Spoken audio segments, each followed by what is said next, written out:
Hello hi welcome back to miracle life with Rekha Sri channel. இன்றைக்கி நம்ம இந்த வீடியோவில் ப்ரெக்னென்சி டைம் ப்ரெக்னென்ட் லேடிஸ்க்கு என்ன மாதிரியான மாற்றங்கள்லாம் உடம்புல நிகழும் அப்படிங்கிறத தான் பார்க்க போகிறோம். கர்ப்பமாக இருக்கும்போது அவங்களுக்கு வந்துட்டு உடம்புல நிறைய சேஞ்சஸ் நடக்கும். முக்கியமாக இந்த ஹார்மோன் சேஞ்சஸ்னால உடம்புல நிறைய மாற்றங்கள் இருக்கும். ஸோ அதில் வந்து நம்ம கண்கூட பார்க்கக்கூடிய சில மாற்றங்களை பற்றியும் ஹார்மோன் சேஞ்சஸை பற்றியும் தான் இந்த வீடியோவில் பார்க்க போகிறோம். ஸோ ஃபஸ்ட் ஒன் என்ன அப்படின்னு பார்த்தீங்கன்னா லினியா நேக்ரா. லினியா நேக்ரானா என்ன அப்படின்னா கர்ப்ப காலத்தில் உங்களோட வயிற்றில் வந்து வரக்கூடிய ஒரு கோடு. ஸோ இதை வந்து நடுக்கோடு உங்கள் வயிற்றில் அந்த தொப்புள் பக்கத்தில் வந்து வயிற்றுக்கு நடுவில் வந்து ஒரு கோடு வரும். உங்கள் வயிறு வந்து பெருசாக ஆக நீங்கள் அந்த கோடை வந்து கண்கூடாவே பார்க்கலாம். ஸோ அதை தான் வந்துட்டு நம்ம லினியா நேக்ரா அப்படின்னு வந்து சொல்கிறோம். ஸோ இது வந்து அவங்கவுங்க ஸ்கின் கலருக்கு ஏற்ற மாதிரி டிஃப்ரெண்ட்டாக இருக்கும். சில பேருக்கு வந்து பிளாக்காக இருக்கும், சில பேருக்கு ப்ரௌனிஷ் கலர். ஸோ அந்த மாதிரி அவங்க ஸ்கின் கலருக்கு ஏற்ற மாதிரி டிஃப்ரெண்ட்டாக இருக்கும் அந்த கோடு. ஸோ இது வந்துட்டு நீங்கள் டெலிவரி ஆனதுக்கு அப்புறமா பேபி பிறந்ததுக்கு அப்புறமா அந்த கோடு வந்து மறைய ஆரம்பிச்சிடும். ஸோ உங்களோட ப்ரெக்னன்சி டைமில் வரக்கூடிய இந்த செங்குத்து கோடை தான் வந்துட்டு நம்ம லினியா நேக்ரா அப்படின்னு வந்து சொல்கிறோம். நெக்ஸ்ட் வந்துட்டு ப்ரெக்னன்சி டைமில் வரக்கூடிய பிரச்சனை பார்த்தீங்க அப்படின்னா பல்லில் வந்து பிரச்சனைகள் வரும். அதாவது உங்கள் ஈறுகள் வந்து ரொம்ப வீக்காக இருக்கும், கால்சியம் சத்துக்கள் வந்து குறைவாக இருக்கும். ஏன்னா குழந்தைக்கு வந்து தேவையான சத்துக்கள் கால்சியம் சத்துக்கள் எல்லாம் வந்து அம்மாட்ட இருந்தால் போகிறதுனால நம்ம அதுக்கு தான் வந்து டாக்டர்ஸ் வந்து சப்ளிமெண்ட்ரி வந்து நம்ம கொடுக்குறது. அதாவது டேப்லெட்ஸ் கொடுக்குறாங்கல்ல, கால்சியம் டேப்லெட், அயன் டேப்லெட், இது எல்லாமே வந்து குழந்தைக்கு அம்மா கிட்ட இருந்து தான் சத்துக்கள் போகும். அப்படிங்கிறதுனால தான் வந்து கால்சியம் டேப்லெட் எல்லாமே வந்து நமக்கு சப்ளிமெண்ட்ரியாக வந்து கொடுக்குறாங்க. இருந்தாலுமே நமக்கு வந்து கால்சியம் சத்துக்கள் வந்து கொஞ்சம் குறையுது அப்படின்னாலும் நமக்கு வந்து ஈறுகள் வந்து உங்களோட ப்ரெக்னன்சி டைமில் ரொம்ப வந்து வீக்காக இருக்கும், சென்சிட்டிவாக இருக்கும். நீங்கள் வந்து பல்லாம் தேய்க்கும் போது பார்த்தீங்க அப்படின்னா ஈறுகளில் ரத்தம் வந்து வரும். ஸோ இந்த மாதிரி ஈறுகள் வந்து ரொம்ப சென்சிட்டிவாக வந்து இருக்கும். இது சரி பண்ணணும் அப்படின்னா வந்து கால்சியம் நிறைந்த உணவுகள் வந்து எடுத்துக்கணும். அதை தவிர நீங்கள் வந்து டாக்டர்ஸ் கொடுக்குற டேப்லெட்ஸையும் வந்து கரெக்டாக எடுத்துக்கிட்டீங்க அப்படின்னாலே இது சரியாகிடும். அதுக்கப்புறம் உங்களுக்கு டெலிவரி ஆகிடுச்சு அப்படின்னா ஆட்டோமேட்டிக்காக இதெல்லாமே வந்து சரியாக ஆரம்பிச்சிடும். நெக்ஸ்ட் பார்த்தீங்க அப்படின்னா சரும பிரச்சனைகள். முக்கியமாக நமக்கு வந்து இந்த கழுத்து பகுதியிலலாம் பார்த்தீங்க அப்படின்னா டார்க்காக இருக்கும், பிளாக் கலர் வந்து வரும். ஸோ அந்த மாதிரி சருமத்தில் வந்து அங்கேயா கருமை நிறம் வந்து வரும்.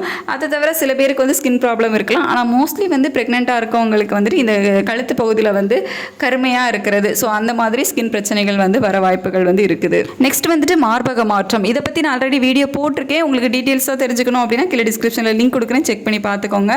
இல்லை அப்படின்னா கமெண்ட்டில் வந்து எங்கிட்ட லிங்க் கேளுங்க. ஸோ நமக்கு தெரியும் ப்ரெக்னெண்ட்டாக இருக்கும்போது மார்பகங்கள் வந்து பெரிதாகும். அதை தவிர மார்பக காம்புகள் வந்து ரொம்ப சென்சிட்டிவாக இருக்கும், தொட்டாலே வலிக்கும். ஸோ அந்த மாதிரி சில மாற்றங்கள் வந்து இந்த ஹார்மோன் மாற்றங்களால் உங்களோட மார்பகங்கள்லேயும் வந்து மாற்றங்கள் நிகழும். அதே மாதிரி உங்கள் இடுப்பெலும்பு பகுதிகளிலையும் மாற்றங்கள் நிகழ்கிறத வந்து நீங்கள் பார்க்கலாம். அதாவது உங்களுக்கு டெலிவரி ஆகும், உங்கள் உடம்பு வந்துட்டு ஒரு குழந்தையை பெற்றெடுக்கிறதுக்கு தயாராகுது அப்படிங்கிறதுனால உங்கள் இடுப்பு பகுதிகளெல்லாம் வந்து மாற்றங்கள் நிகழும். இடுப்பெலும்புகள் வந்து விரிவடையும், இடுப்பெலும்புகள் வலுவாகும். ஸோ அதனால பார்த்தீங்க அப்படின்னா உங்கள் இடுப்பெலும்புகள் வந்து லைட்டாக வளைஞ்ச மாதிரி ஒரு டிஃப்ரெண்ட்டாக வந்து இருக்கும். உங்களோட வயிறு பெருசாக நீங்களே வந்து இந்த மாற்றங்கள் வந்து பார்ப்பீங்க. முதுகு வந்துட்டு லைட்டாக வளைஞ்ச மாதிரி வரும், உங்கள் இடுப்பெலும்புகள் வந்து கொஞ்சம் விரிஞ்சு கொடுக்கும். ஸோ அந்த மாதிரி மாற்றங்கள் வந்து உங்கள் உடம்புல இருக்கும். நெக்ஸ்ட் வந்து பார்த்தீங்க அப்படின்னா சில பேருக்கு வந்து மூக்கோட அளவும் வந்து பெருசாகும். இது வந்து புதுசாக இருக்கும். உங்கள் உடம்புல வந்து அதிகளவு ஈஸ்ட்ரோஜன் இருக்குது அப்படிங்கும்போது ஒரு சில பேருக்கு அவங்க மூக்கோட அளவும் வந்துட்டு உங்களோட ப்ரெக்னென்சி டைமில் கொஞ்சம் பெருசாக இருக்கும். அதே மாதிரி உங்களுக்கு வாசனை, அதாவது சீக்கிரமாக வந்துட்டு ஒரு வாசனை உணர்திறன் வந்து அதிகமாகவே இருக்கும் உங்களோட ப்ரெக்னென்சி டைமில். எங்கே என்ன பண்ணுறாங்க அப்படிங்கிறத வந்து மற்றவங்களை விட நீங்கள் வந்து மூப்பம் பிடிக்கிறதுல சீக்கிரமாக ஃபாஸ்ட்டாக இருப்பீங்க. நெக்ஸ்ட் வந்துட்டு ப்ரெக்னென்சி டைமில் இது வந்து எல்லாருக்கும் தெரிஞ்சது தான் கை கால் வீக்கம், முகம் வீக்கம். ஸோ இது வந்து உடம்புல வந்து நீர்ச்சத்து அதிகமாகிறதுனால இந்த மாதிரி கை கால் வீக்கம், உடம்பு வீக்கம் இது எல்லாமே வந்து இருக்கும். ஸோ இதை பற்றி நான் ஆல்ரெடி வீடியோ ஷேர் பண்ணியிருக்கேன், நீங்கள் வேணால் சேனலில் செக் பண்ணி பார்த்துக்கோங்க. ஸோ அந்த மாதிரி இது வந்து ப்ரெக்னென்சி டைமில் ரொம்பவே நார்மல் தான். கை கால் வீங்கிறது, முகம் வீங்கிறது. உங்கள் உடம்புல வந்து நீர்ச்சத்துக்கள் அதிகமாக இருக்கும்போது இந்த மாதிரியான பிரச்சனைகள் வந்து வரும். ஸோ இதை வந்து மெடிக்கலில் வந்துட்டு எடிமா அப்படின்னு வந்து சொல்லுவாங்க. நெக்ஸ்ட்டு வந்துட்டு தொப்புள் வந்து வெளியே வர ஆரம்பிக்கும். அதாவது குழந்தை வந்து வளர குழந்தைக்கு வளர்ச்சிக்கு ஏற்ப உங்கள் தொப்புள் பகுதியில் உங்கள் தொப்புள் வந்துட்டு அப்படியே கொஞ்சம் கொஞ்சமாக வந்து வெளியே வரனா கம்ப்ளீட்டாக வெளியே வந்துடும் அப்படிங்கிறது இல்லை. தொப்புள் நமக்கு எல்லாருக்குமே கொஞ்சம் உள்ளே இருக்கும்ல. ஸோ அது பார்த்திங்க அப்படின்னா கொஞ்சம் மேல் நோக்கி வரும், அவ்வளோதான். ஸோ அந்த மாதிரியான மாற்றங்கள் வந்து தொப்புளில் இருக்கும். அதுக்கப்புறமா உங்களோட டெலிவரிக்கு அப்புறம், அதாவது உங்களோட குழந்தை வந்து வளர உங்கள் வயிற்று பகுதி வந்து விரிவடையும். அதுவும் தசை பகுதிகள், அதாவது வயிற்று பகுதியில் இருக்கக்கூடிய தசைகள் எல்லாமே வந்து விரிவடையும். ஸோ விரிவடைஞ்சு உங்களுக்கு டெலிவரிக்கு அப்புறம் அந்த வயிறு வந்து சுருங்க ஆரம்பிக்கும் போது அந்த ஒரு மாதிரி தழும்புகள் வந்து வரும். வயிற்றுப்பகுதியில் டெலிவரிக்கு அப்புறம் வரக்கூடிய அந்த தழும்புகள் வந்து வரும்.